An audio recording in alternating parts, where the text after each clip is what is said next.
So what do you think about Khalil's personality and how it kind of meshes with the rest of the team? He seems extremely humble, sort of soft-spoken. Yeah, how does that play?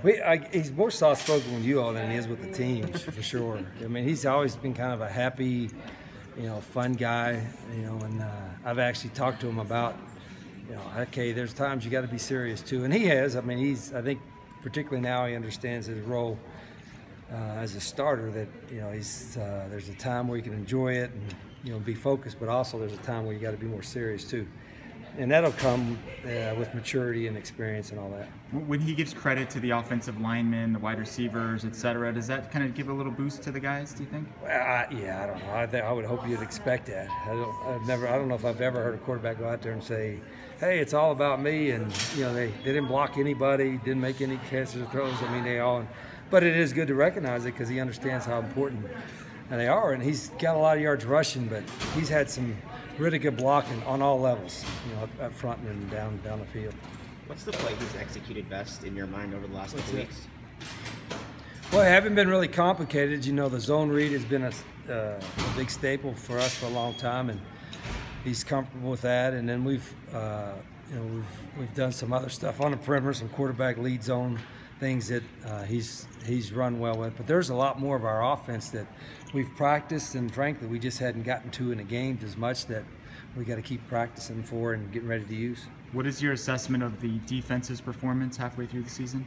I've been pleased because at times because all the young guys that are playing, and other times I wish we can get more 3 and outs. But in the last game they competed, and we've made some corrections from the week before, and that's all we ask. We know there's going to be a work in progress at times, and a couple games we didn't play well at all, but in the last game we got better than we did the week before, and that's a nice sign. Is run defense kind of the long-term concern, or the thing that really everything really? Up? I mean, just we're not overly big, certainly, and when you're undersized, you got to play with great leverage and make sure you have gap integrity. And we've at times our run defense has not been as good as it needed to be. And in the Colorado game wasn't good at all. In this last game, there were a couple of drives where wasn't much resistance, and so we got work to do. But I said the defensive coaches are working their tail off to get them in the right spot, and our defensive players have worked hard to get better. I know Jace played Saturday's game with his dad in the hospital, and he had one of his best games of the season. I mean, what does that say about him and his strength? He's, it's really good on his focus. I mean, he's kind of an ultra-focused guy anyway. I mean, football's important to him, and I could tell the game meant a little extra to him, and it wasn't just that. It was probably some other things that were happening that got him extra juiced up. But he's competed well. I mean, there've been. We got to try to do all we can to help those corners make a play here and there, but that's a hard position, probably the hardest position to play other than quarterback. I know he's limited in what he can do, but have you sensed Chuck's influence on this season? What's that? Chuck Cecil's influence? I know he's limited in what he can do, but have you sensed I think all of our off-field guys, we have BJ and Mike D'Angelo and Chuck as analysts that have done a really good job in helping the assistant position coaches and doing their thing. Obviously, the position coaches have the impact as far as teaching the fundamentals and all that. But I've got a really good group of analysts that work really hard. Have you seen a difference on the practice field considering the play the last couple of weeks for guys? It's been that's a good question. It's been the same all year. Even when we lost a couple games, it didn't waver. Of course, we kind of tell the guys that we pride on ourselves of being consistent in how we work. And there's a little bounce in your step on the, I think on the Sunday practice and the Tuesday morning practice when you come off a win probably. But really it's been pretty consistent. This week, last week I thought I think you guys that were here remember, I thought we had one bad practice. I mean, I didn't think I think it was Wednesday. And I didn't think we practiced well at all. And this week we've had, 2, I thought, really good ones. So we'll see what happens in the game. So you coach against guys that have worked for you. Oh, that happens all the time in this business. But Charlie Ragle was on your staff for several years here.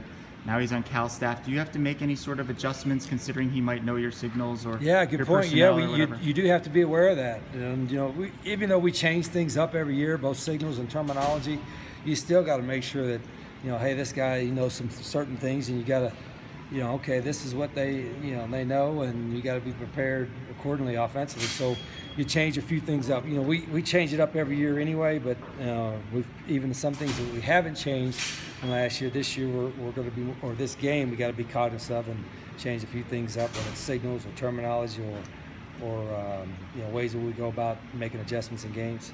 Has Troy Young earned more playing time? Yeah, he has. He would just, you know, he's still young. He's got some of our third down packages, but with some of the guys getting banged up, whatever, he's taking even more reps, and he mentioned here's another true freshman, but he's going to be a really good player. Is he a guy that can play multiple positions in the?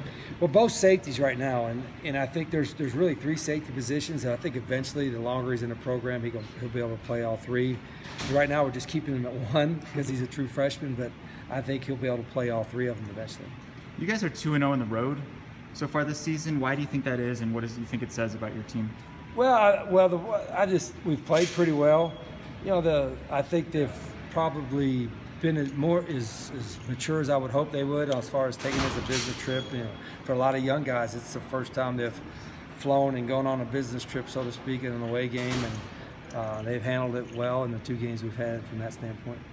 Do you expect defenses to start playing you a little bit differently because of Khalil's rushing numbers and all the publicity he's getting and so forth? Yeah, I don't think it's because of the publicity. I don't know. I mean, as much as I give you guys props, I don't know if that changes somebody's scheme, but I do think, you know, there's no question he's going to get a lot of attention, and he should. But UCLA knew that too after watching the Colorado game. They had an open date in 2 weeks, and I know they mentioned about them. So we obviously know that they could load the box up. They may play cover 0 and bring everybody down in there, and you got to have an answer for that.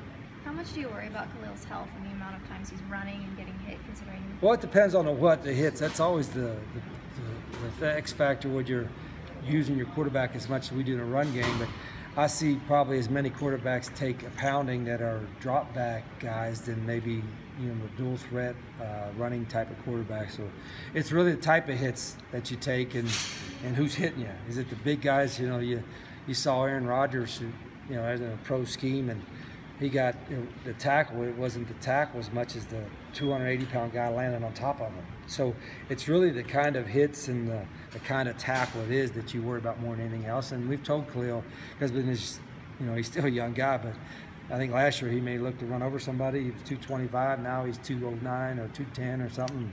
You didn't need to try to run over anybody. The early signing period is 2 months from Friday. I mean, do you have a number right now that you're trying to get signed in that early period? Yeah, how many scholarships we got? 18? Well, they signed 18 then. So I think that's now the de facto signing date. You know, there's the first Wednesday in February will be one, but, you know, most of the guys, probably 70% of the guys will sign in December. And if they're not ready, then you don't need to sign them. But there's more of an urgency now in recruiting because of that. And I think eventually hopefully we'll all get it fixed and not have any signing date, but until then, it's December. So is the plan for this to be a smaller class than maybe last year? Yeah, right now it is. You know, we knew we were going to have a big class last year. We even signed a couple guys going forward with it, and, you know, I don't think this class will be nearly as big, so we're trying to be a little bit more selective, but there are going to be guys that pop up that we haven't offered in the next couple of weeks that have had great senior years, and like, we got to go after this guy. That's already happening. And so you know, no coach is going to tell you they're not happy with recruiting, but last year I thought we had a sneaky good class, and I think it's showing. I think this year's class is going to be really good too. How many linemen do you want to add in this Bunch. class? Everyone that's the biggest right now. If you're an offensive, defensive lineman, and you can play big time football, and you're looking for a great place to go, Tucson, Arizona has got a spot for you. So that's kind of our biggest need right now. I'm sure everybody's saying that, but big guys up front.